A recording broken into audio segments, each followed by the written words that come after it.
Hello guys, നയനക്ക് സംശയം തോന്നിയിട്ട് ആദർശിന്റെ പഴയ കാമുകിയെ ഫോളോ ചെയ്യാണ്. അവളെ കണ്ടൊന്ന് കാര്യങ്ങൾ തിരക്കണം. അതുകൊണ്ട് ആർക്കും സംശയം തോന്നാതിരിക്കാൻ ഒരു ഓട്ടോയിലാണ് നയന അവളെ ഫോളോ ചെയ്തത്. അങ്ങനെ കുറച്ചുകൂടി മുന്നോട്ട് പോയപ്പോൾ ഈ ആദർശിന്റെ പഴയ കാമുകി മീര റോഡ് സൈഡിൽ കാറിൽ നിന്ന് ഇറങ്ങുന്നുണ്ട്.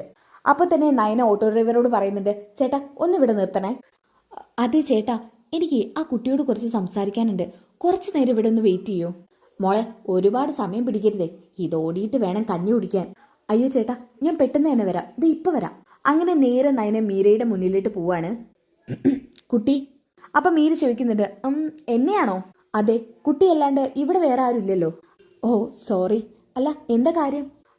അത് എനിക്ക് അയാളോടൊന്ന് സംസാരിക്കണം. എന്നോടോ? അതെ. എന്നെ പരിചയമുണ്ട് അതിന്?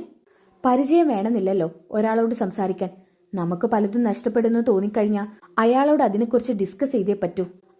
എന്താ, എനിക്കൊന്നും മനസ്സിലാവുന്നില്ലല്ലോ. കുട്ടി ഏതാ? ഞാൻ ഏതെങ്കിലും ആകട്ടെ. ആദർശേട്ടൻ എങ്ങനെയാ ഇയാൾക്കറിയാം? ഏത് അനന്തപുരിയിൽ ആദർശോ? നിനക്ക് എത്ര ആദർശിനെ അറിയാം? ഓ, എന്തിനാ ഇപ്പൊ ആദർശിനെ അറിഞ്ഞിട്ട്? പിന്നെ ആ ആദർശിനൊരു കുടുംബമുണ്ട്.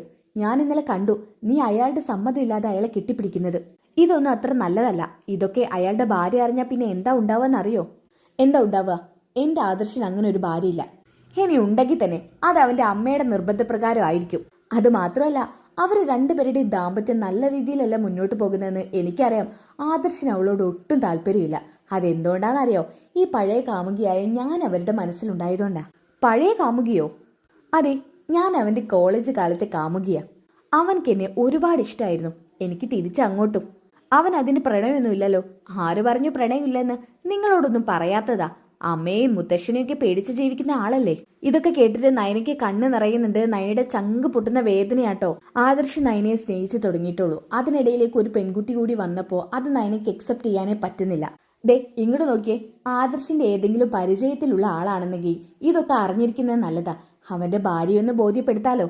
അവൾക്ക് അവന്റെ അമ്മ ഒരു പ്രാധാന്യം കൊടുക്കുന്നില്ലെന്ന് എനിക്കറിയാം. അവൾ എങ്ങനെ ആ കുടുംബത്തിൽ വലിഞ്ഞേറി എത്തിയെന്നുള്ളതൊക്കെ ഞാൻ നന്നായിട്ട് അന്വേഷിച്ചു. അതുകൊണ്ട് അവൾ ആ വീടിന്റെ പുറമ്പോക്ക. അതുകൊണ്ട് എനിക്കൊന്ന് ട്രൈ ചെയ്യാലോ. ആദർശിന്റെ മനസ്സിൽ എന്നോടുള്ള സ്നേഹം ഇപ്പോഴും ഉണ്ട്. അതെനിക്ക് ഇന്നലെ മനസ്സിലായി.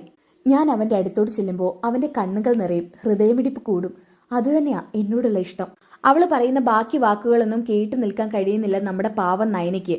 നയന പിന്നെ ഒരു വാക്ക് പോലും മറുത്ത് പറയാതെ ഓട്ടോയിൽ കയറി പോവാണ്. അപ്പൊ ബാക്കി എപ്പിസോഡ് കാണാനായിട്ട് ചാനൽ ഒന്ന് സബ്സ്ക്രൈബ് ചെയ്തേക്കുക. അതോടൊപ്പം വീഡിയോക്ക് ലൈക്ക് ചെയ്യുക. നെക്സ്റ്റ് വീഡിയോ കാണുന്നവരേക്കും ബൈ ഗായ്സ്.